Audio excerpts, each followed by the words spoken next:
Hello everyone, আসসালামু আলাইকুম। কেমন আছেন সবাই? আশা করি আল্লাহর অশেষ রহমতে ভালো আছেন, সুস্থ আছেন। আলহামদুলিল্লাহ, আমি আমার পরিবার নিয়ে আছি খুব ভালোই। দেশ থেকে, দেশে বাইরে থেকে যে যেখানে বসে আজকে আমার এই ব্লগ ভিডিওটি দেখা শুরু করেছেন, সবাইকে অসংখ্য অসংখ্য ধন্যবাদ। নতুন দিনে নতুন একটি দুপুর বেলায় আজকে ভিডিওটা অন করলাম। সকালে অফ ক্যামেরা নাস্তা বানিয়ে খাওয়া দাওয়া করার পরে একটু বাইরে গিয়েছিলাম একটু ছেলের কাজে। ছেলের জন্য একটু বই খাতা এগুলো কিনতে, বছর যেহেতু শেষ হয়ে গেছে, এগুলো কেনারও সময় হয়ে গেছে। তো কিছু বই কিনে খাতা কিনে তারপরে বাসায় চলে আসলাম। এই কারণে একটু দেরি হয়ে গেল। রান্না বান্না করতে আজকে একটু দেরি হয়েছে। তো ফ্রিজে মুরগির মাংস ছিল, সেগুলো ভিজিয়ে ধুয়ে পরিষ্কার করে পরিমাণ মতো হলুদ লবণ এগুলো মেখে আমি রেখে দিয়েছি আধা ঘন্টা। সেরা স্বাদে ব্রয়লার মুরগি মাংস যেভাবে রান্না করি সেটা আপনাদের সাথে আজকে শেয়ার করতেছি। তো চুলার উপরে একটা কড়াই বসে দিয়েছি, তেল গরম হয়ে যাওয়ার পরে মাংসগুলো আস্তে আস্তে আমি ভেজে নিতেছি। এই ব্রয়লার মুরগি কিন্তু ভাজি করলে তারপরে রান্না করলে মজা লাগে। অনেকে চিকেন ফ্রাই করে খান, তাও ভালো লাগে, কিন্তু ব্রয়লার মুরগিটা যখন ভেজে রান্না করবেন তখন সেরা স্বাদের একটা রেসিপি হবে। ব্রয়লার মুরগি যেমন তেমন খাওয়া যায় না, ব্রয়লার মুরগি খাইতে কিন্তু মশলা অনেক প্রয়োজন হয়। ব্রয়লার মুরগি খাই আমরা যখন দেশি মুরগি রান্না করি এতটা মশলা না দিলেও চলে, কিন্তু ব্রয়লার মুরগি রান্না করতে অনেক মশলা দিতে হয়।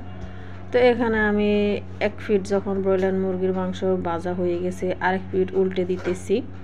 আর এক চুলে আমি মশলা কষাইতেছি। কষানোর জন্য সাদা তেল দিলাম, গরম হয়ে যাওয়ার পরে আমি পেঁয়াজ বাজতেছি, চুলার উপরে আছে। আর এখানে ব্রয়লার মুরগিগুলো আমি এক ফিট ভালো মতো ভেজে নেব, তারপরে আরেক ফিট ভেজে নেব। এই যে দেখতে পাচ্ছেন উল্টিয়ে দিতেছি। শীতের সময় একটু গ্যাসের সমস্যা হয়, কারণ চুলার গ্যাস কমে যায়। তো যেহেতু আজকে রান্না করতে দেরি হয়ে গেছে, তো আজকে একটু গ্যাসও সমস্যা করে নাই, আছে সমস্যা নাই। এখানে আমি যে গরম মশলাটা দিলাম, দারচিনি এলাচ লবঙ্গ তারপরে গোলমরিচ, এগুলো আমি কিন্তু তাওয়ার মধ্যে ভেজে নিয়েছি। ওটা অফ ক্যামেরা হয়ে গেছে। আমি মনে করেছিলাম ভিডিও করেছি, কিন্তু ভিডিও করা হয় নাই। পরে যখন ভিডিওতে এডিট করব বা ভয়েস দিব তখন দেখি ওই ভিডিওটা খুঁজেই পাচ্ছি না। যাই হোক, আমি বলে দিলাম। এখানে গরম মশলা আমি তাওয়ার মধ্যে ভেজে নিয়েছি। ভেজে নেওয়ার পরে যে গ্রানটা হবে সেটাই হবে এই যে ব্রয়লার মুরগির সেরা স্বাদে রান্নার করার জন্য খুবই প্রয়োজনীয় একটা মশলা। এই মশলাটা কিন্তু শিলফাটা বেটেও দিতে পারেন, কিন্তু আমি টেলে দিয়েছি, তাতেও হবে, গ্রানটা অটুট থাকবে। তো এখানে আমি দিয়ে দিলাম আদা রসুন বাটা। যখন ফ্রেশ ব্রাউন কালার হয়ে গেছে, আদা রসুন পেস্ট দিলাম, তারপরে হলুদের গুঁড়া দিলাম, সামান্য একটু জিরার গুঁড়া দিয়েছি, কিন্তু বাটা দেব না, গুঁড়াই দিব। তো আমি কিছুটা পরে দেব। এখানে আমি দিয়ে দিলাম রসুন বাটা, আদা পেস্ট দিলাম, এখন দিলাম রসুনের পেস্ট।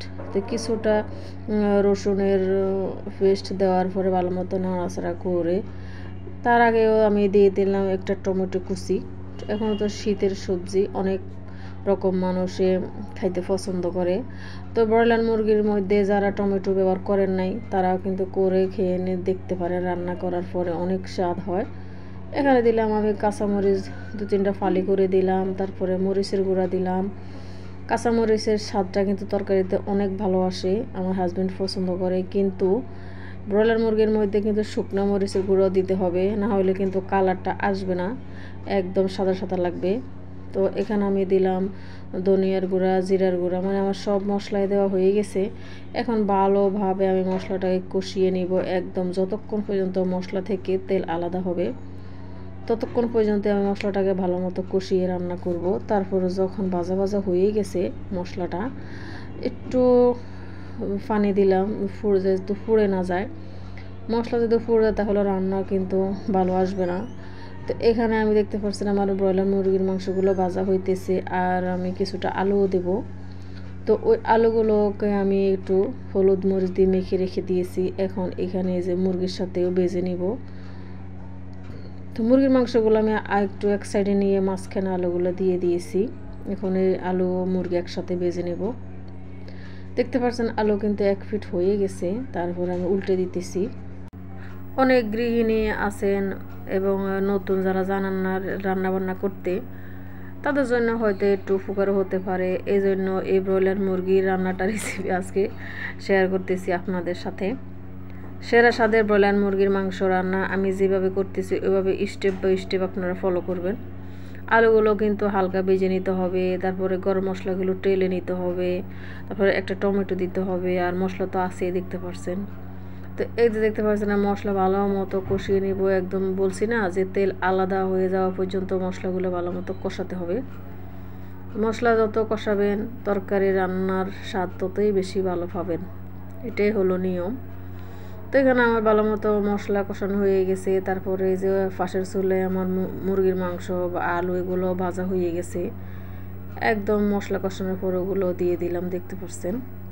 তো এই মুহূর্তে আমি তো জানি না কোন কোন ভাইয়া আপুরা আমার সাথে আছেন, ভিডিও শেষ পর্যন্ত অবশ্যই থাকবেন। যারা এই পর্যন্ত চলে এসেছেন ভিডিও দেখতে দেখতে অসংখ্য ধন্যবাদ। তা আমি ফাঁসে যখন মুরগি ভাজা হয়ে গেছে আমি লাল শাক ভাজি করবো আজকে। দেখতে পাচ্ছেন আমার লাল শাক চুলার উপরে বসানো হয়ে গেছে।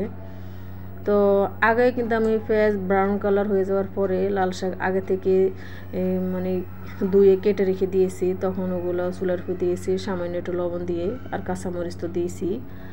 তারপরে যখন এই যে একটু নাড়াচাড়া হওয়ার পরে আমি কিছুটা পেঁয়াজ কুচিও দিয়ে দিলাম। পরে আবার এরকম পেঁয়াজ কুচি দিলে কিন্তু শাকের ভাজিটার একদম মানে স্বাদটা বেশি আসবে। এই কারণে অনেকে কিন্তু আগে পেঁয়াজ ভাজি যখন করবেন শাক ভাজি আলাদা করে কিন্তু পেঁয়াজ দেয়, মানে অনেকেই দেয় না, আমি দিতেছি আর কি। তো আমার এরকম ভালো লাগে দেখে আমি দিতেছি। তো এখানে ফার্স্ট চুলে আবার এই যে মুরগি আর আলু ভালো মতো কষানো হয়ে গেছে, দেখতে পাচ্ছেন একদম মশলাটা একদম ফাতিলে লেগে যাচ্ছে।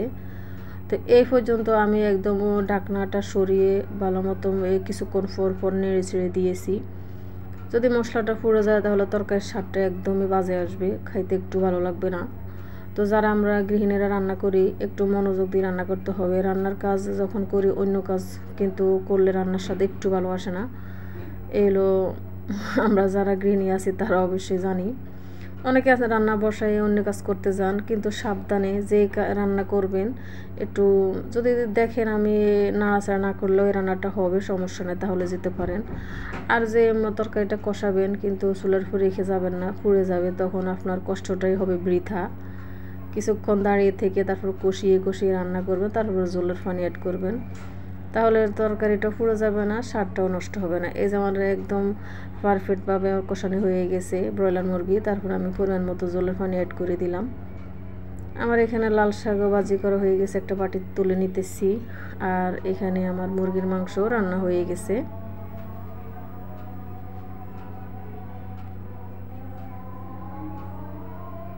তো এখানে আমি আমার ছেলের পছন্দের আলু দিয়েছি, আপনার পছন্দ না হলে আপনি আলু না দিয়ে রান্না করতে পারবেন, কিন্তু রান্নাটা এইভাবে করে খেয়ে দেখবেন অনেক মজা হয়। তো আমার দেখতে পাচ্ছেন রান্না এই যে ব্রয়লার মুরগি রান্নার পরে কালারটা কত সুন্দর এসেছে। তো এই যে আপনারা এইভাবে রান্না করে খাবেন। তো ভিডিও দেখতে দেখতে বা আমার কথা শুনতে শুনতে যারা এই পর্যন্ত চলে এসেছেন সবাই অসংখ্য ধন্যবাদ। আজকে বিদায় নিলাম, আসসালামু আলাইকুম।